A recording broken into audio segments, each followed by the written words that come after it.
Friends, शुरू करते हैं आज की हमारी कहानी वो खौफनाक रात भाग 2। साथ ही अगर कहानी पसंद आती है तो वीडियो को लाइक करें और मेरे चैनल ढेर सारी कहानियाँ को सब्सक्राइब करें। तो आइए शुरू करते हैं। तूफान थमने का नाम नहीं ले रहा था। यहाँ रागिनी का अब तक कुछ अता पता नहीं था। किसी तरह टेंट में ही खाना बनाकर उन्होंने खा लिया और फिर से अपने टेंट में जाकर सो गए। रात को बिजली की कड़कड़ाहट जोरों पर थी। लगातार बारिश हो रही थी। तभी स्वप्निल को लगा उसका पूरा अंग गीला पड़ा हुआ है। वो जैसे ही उठा वैसे ही बुरी तरह चौंक उठा। वो अपने टेंट में नहीं था। वो किसी जमीन के नीचे बने सुरंग में पड़ा हुआ था। वहाँ काफी अंधेरा था। तभी अजीब अजीब आवाजें आने लगी, जैसे कोई सामने बड़ी सुरंगों से उसके सामने आ रहा हो। स्वप्निल डर से कांप उठा। उस भयानक अंधेरी सुरंग में वो कैसे आ गया उसको कुछ पता नहीं चला। तभी लाल भयानक चमकती आंखें उन सभी सुरंगों से उसे घूर घूर के देख रही थी। उनमें से निकलता हरे रंग का द्रव्य भी उस भयानक अंधेरी सुरंग में रोशनी सा फैला हुआ था। धीरे धीरे वो सभी भयानक शैतान बाहर आने लगे। उन्हें देखते ही स्वप्निल के रोंगटे खड़े हो गए। फिर धीरे धीरे वो उसके पास आने लगे। स्वप्निल वहां से हिल भी नहीं पाया। फिर सारे भयानक शैतान उस पर टूट पड़े। स्वप्निल की भयानक चीखें पूरे सुरंग में गूंज रही थी, पर उसे वहां बचाने वाला कोई भी नहीं था। फिर सभी शैतानों ने जैसा रागिनी के साथ किया था वैसा ही स्वप्निल के भी साथ किया। उन्होंने स्वप्निल को बुरी तरह चीर फाड़ कर अपनी भूख मिटा ली। फिर इंतजार करने लगे कि कब अगला शिकार हो। सुबह हो गई थी। लगातार तूफान शुरू था। अब स्वप्निल का भी कुछ अता पता नहीं था। सारे लोग परेशान थे। उन्हें कुछ समझ नहीं आ रहा था। पहले रागिनी और अब स्वप्निल दोनों गायब थे। उन्होंने फिर से उस भारी तूफान में दोनों को ढूंढा, पर उनका कोई भी अता पता नहीं मिल पाया। फिर सभी टेंट में इकट्ठा हुए। अनामिका ने कहा, मुझे बड़ा डर लग रहा है। रागिनी और स्वप्निल दोनों का ही कहीं पता नहीं चला। कहाँ चले गए दोनों? अनिल ने कहा, हाँ पता नहीं, सब अजीब सा हो रहा है यहाँ। देखो तो तूफान भी थमने का नाम नहीं ले रहा। मैंने कहा, दोस्तों जैसे ही तूफान थमेगा हम सभी नीचे चले जाएंगे। तब तक हम सभी एक ही टेंट में सोएंगे। विनय ने कहा, हाँ सही कहा, हम सब साथ रहेंगे तो कुछ अनहोनी नहीं होगी। फिर रात को उन्होंने सब टेंट को एक साथ लगाकर एक बड़ा टेंट बनवा लिया और सभी थोड़ा कुछ खाकर एक साथ वहीं सो गए।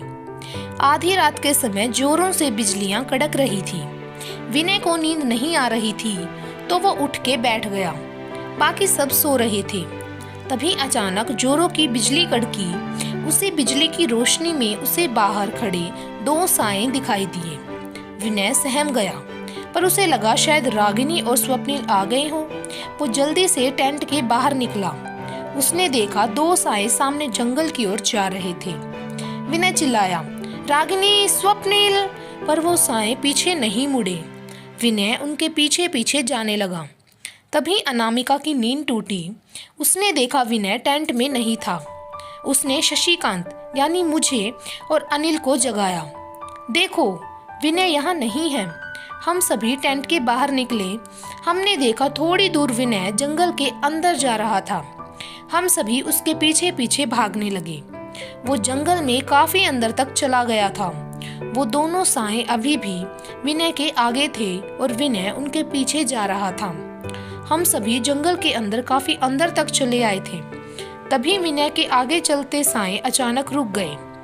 तभी वो पीछे मुड़े। वो वही भयानक शैतान थे। विनय कांप उठा। नीचे से आए भयानक कई हाथ उसे अंदर खींचने लगे, पर विनय काफी जोर लगा रहा था ताकि अंदर खींचा ना जाए। तभी उनमें से एक शैतान उसके पास आया और उसने विनय का सिर उसके शरीर से अलग कर दिया। तभी हम सभी वहां पहुंच चुके थे। वो भयानक नजारा देख अनामिका चीख पड़ी। ये अब हमने गलती कर दी थी। हम तीनों अब मुसीबत में आ चुके थे। वो शैतान हमें देख अजीब आवाजों में चिल्लाने लगे। तभी हमने देखा उन्हीं शैतानों जैसे दिखने वाले और भी कई भयानक शैतान नीचे जमीन से निकलकर बाहर आने लगे। वो कई सारे थे। अब उनका शिकार हम थे। मैं जोर से चिल्लाया, भागो यहाँ से। हम तीनों बड़ी तेजी से वहां से भागने लगे। सभी शैतान हमारे पीछे चिल्लाते चीखते भाग रहे थे।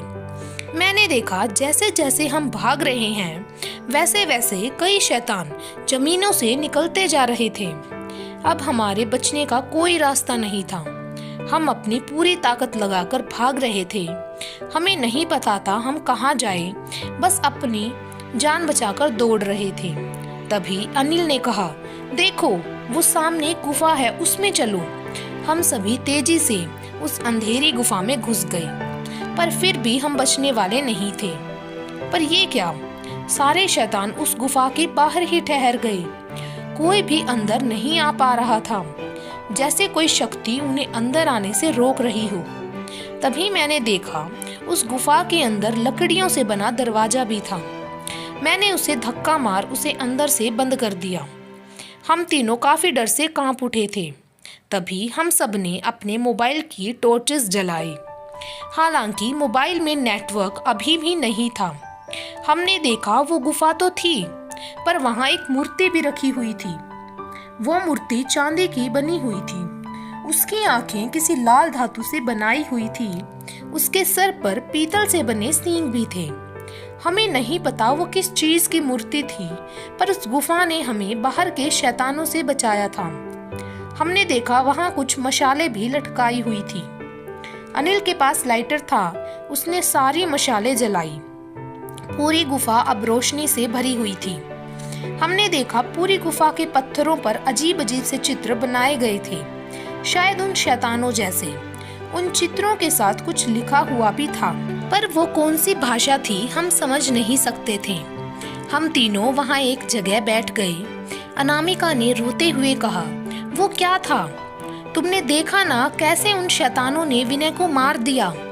अनिल ने कहा, हाँ शायद उन्होंने ही रागिनी और स्वप्निल को भी मार दिया होगा। वो तो कितने भयानक थे और कई सारे भी।